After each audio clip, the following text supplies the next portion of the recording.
I was able to make something called hot ice, which would instantly freeze when it was poured out, and I was able to grow this weird tower thing. What I didn't show in that video, though, was that it could also crystallize when something was placed into it, which I thought was really cool, and since then, I've been wanting to scale it up. Specifically, this is because I really wanted to be able to put my entire hand into it, and, well, I've finally decided to try this.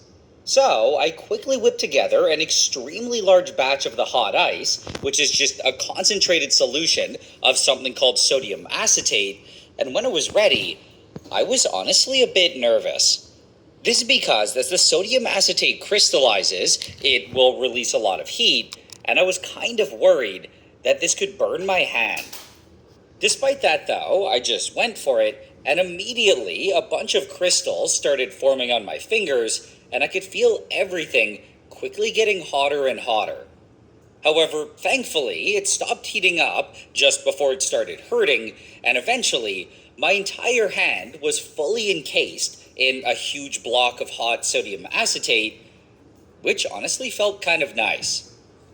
What was also really nice was that my hand was actually relatively easy to take out, and what I think is really cool is that with just a bit of heating, this entire solution can be regenerated.